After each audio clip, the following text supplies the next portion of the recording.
কোরবানি ওয়াজিব হওয়ার জন্য কিছু শর্ত আছে।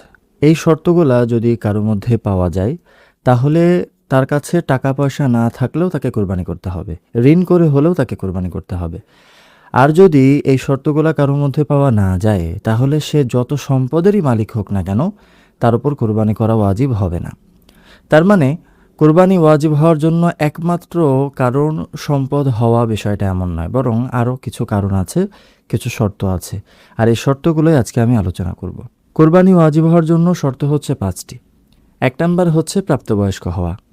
সুতরাং যদি অপ্রাপ্তবয়স্ক কারোর অঢেল সম্পদও থেকে থাকে, তাহলে তারপর কোরবানি করা ওয়াজিব হবে না। 2 নম্বর শর্ত হচ্ছে সুস্থ মস্তিষ্ক সম্পন্ন হওয়া। অর্থাৎ কোনো পাগল বা মানসিক ভারসাম্যহীন ব্যক্তি যদি অঢেল সম্পদেরও মালিক হয়ে থাকে, তবুও তার উপর কোরবানি করা ওয়াজিব হবে না। 3 নম্বর শর্ত হচ্ছে মুসলিম হওয়া। অবভিয়াসলি এটা তো খুবই স্পষ্ট, যেহেতু কোরবানি করা এটা ইসলাম ধর্মের বিধান, এজন্য এই ধর্মের আদিষ্ট হতে হলে আগে তো অবশ্যই তাকে মুসলমান হতে হবে। 4 নম্বর শর্ত হচ্ছে মুকিম হওয়া। মুকিম হওয়া মানে হচ্ছে মুসাফির না হওয়া। এখন মুসাফির বলতে কি বোঝায়, এটা আমি সামনে বলছি। 5 নাম্বার হচ্ছে নেশাব পরিমাণ সম্পদের মালিক হওয়া। এই 5 নাম্বারটা একটু আমাদের ভালো করে বুঝতে হবে। অনেকে এখানে জাকাতের সাথে গুলিয়ে ফেলে। প্রথমত, নেশাব বলতে কি বোঝায়? নেশাব মানে হচ্ছে একটি পরিমাপ। স্বর্ণের ক্ষেত্রে নেশাব হলো 7.5 ভরি সোনা। রূপার ক্ষেত্রে নেশাব হলো 52.5 তোলা রূপা। আর টাকা পয়সা ও অন্যান্য বস্তুর ক্ষেত্রে নেশাব হচ্ছে 52.5 তোলার সমপরিমাণ মূল্যের হওয়া।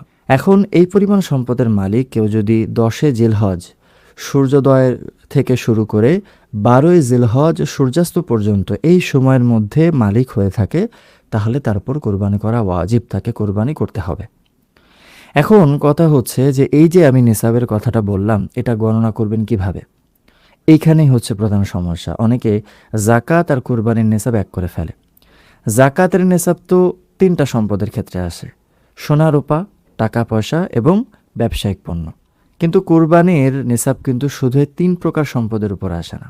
কোরবানির নেশাবের নিয়ম হচ্ছে যে নিত্য প্রয়োজনীয় জিনিসের বাদে যা কিছু আছে সব কিছুই নেশাবের অন্তর্ভুক্ত হবে। অর্থাৎ টাকা পয়সা, সোনা, রূপা, অলংকার, বর্তমানে বসবাস ও খোরাকের প্রয়োজন আসে না এমন জমি, প্রয়োজনের অতিরিক্ত বাড়ি, ব্যবসায়িক পণ্য ও অপ্রয়োজনীয় সকল আসবাবপত্র কোরবানির নেশাবের ক্ষেত্রে হিসাবযোগ্য।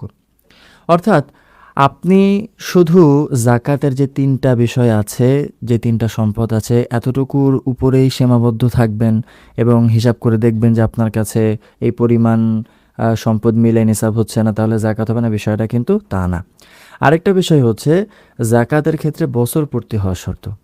কুরবানির নিসাবের ক্ষেত্রে কিন্তু বছর পূর্তি হওয়া শর্ত না, বরং ওই যে বললাম 10 জিলহজ মানে যেদিন কুরবানি ঈদ, সেদিন, তার পরের দিন এবং তার পরের দিন সূর্যাস্ত পর্যন্ত যদি এই নিসাব পরিমাণ সম্পদের মালিক আপনি হয়ে যান, তাহলে অবশ্যই আপনাকে কোরবানি করতে হবে।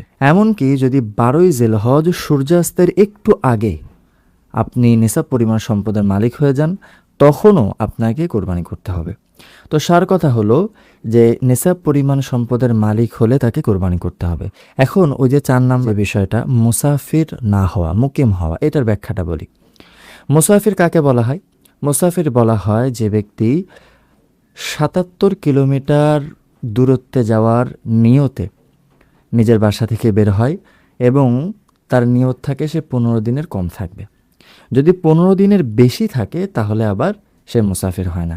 এখন যে ব্যক্তি এই নিয়তে বাসা থেকে বের হবে এবং কুরবানির দিনগুলা অর্থাৎ 10 জিলহজ, 11 জিলহজ এবং 12 জিলহজ, এই 3 দিন সে মুসাফির অবস্থায় যদি থাকে, তাহলে তার উপর কোরবানি করা ওয়াজিব না। সে চাইলে কোরবানি দিতে পারবে, সেটা মুস্তাহাব কোরবানি হবে, ওয়াজিব কোরবানি হবে না।